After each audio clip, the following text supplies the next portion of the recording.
Correspondent Charlie Gasparino, Fox News Senior, along with Todd Higgins. We want to introduce you to this guy. He's the co-founder of Crosby and Higgins. He represents the companies who make the taxi medallion loans. He was the man who fired the first shot against Uber. So you started this, yeah, which Todd. Is a massive, I mean, listen, not a day goes by now that I don't see a battle between, and let's be clear here, New York City is a big taxi cab mecca, maybe the biggest in the country. In order to pick up someone on the street, like right out there, you need a medallion. And those medallions go for as much as $1 million. Banks that you represent financed those medallions. And now they're saying because New York City allows Uber in the city to pick up what's essentially a street hail via your cell phone or your iPhone, that's cutting in on your business, on their business, and it's against the law. That's correct. And that's your position right now. Sure, and we didn't actually start this fight. At the end of the day, we asked the mayor specifically, clearly, repeatedly, enforce the law. You don't need a new piece of legislation to fix this problem. You just need to enforce the law of the land. Now, it sounds like he's siding with you guys now. I mean, he's basically saying we have to cap the number of Uber drivers. David Plouffe, the former big shot in the Democratic Party, you would think he'd get along with Comrade Bill de Blasio, but you know, they're having arguments on air because Plouffe now represents Uber. I mean, is this all window dressing? Do these guys not? Isn't Comrade Bill on your side? Well, it's a charade is really what it is, because, you've got Plouffe out there saying that de Blasio is doing the bidding of big taxi. That's what he calls it. But I'm here telling you right now that this legislation is not going to avert the crisis that's unfolding in the industry. I just asked you, are you telling me that because that we should put aside the fact, and I'm not being sort of obnoxious here, but it is a fact that the taxi industry donated $500,000 to Bill de Blasio's mayoral campaign.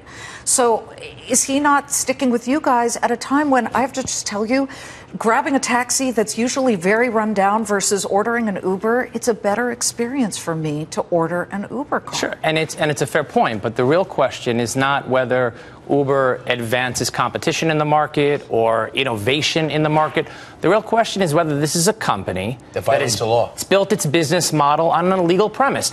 If you want to change the law, there's a democratic process to do that, but Uber can't simply ignore the law. And by bringing in Uber, I mean, listen, I'm all for the free markets, but think about it. You had a monopoly taxi industry that was financed, the city set the rules, and now in mid-game, when your banks, your clients, is what you're saying, made the loans so people can buy medallions, the city is kind of changing tactics and allowing this competition, which obviously hurts the medallion costs.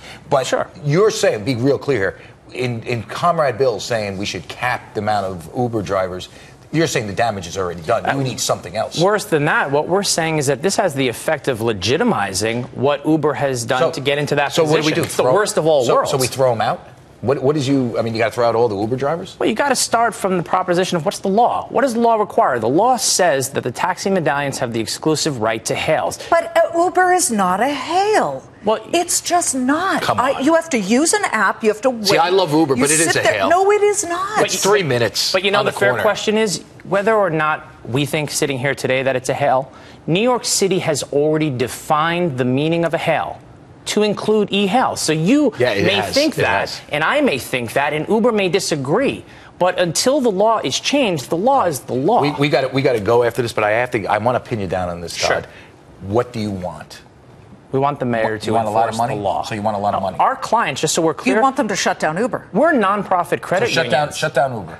Get Uber to comply with the law. They're limited to Make me wait 20 minutes? Prearrangement. The law says that companies like Uber can pick up by prearrangement. That's what they have to stick to. As long as they do that. So that's like 20 minutes, 15 minutes. That's up to the TLC ultimately to define. What it can't be is now. Okay. All right. Todd Higgins. Thank you. Thank you. Thank you, Liz. It'll be interesting. Come back again. I will. As this story develops. He is, of course, the lawyer who is launching this effort. Who launched it, the first one. Yep. He started all the trouble. Thank you, Charlie.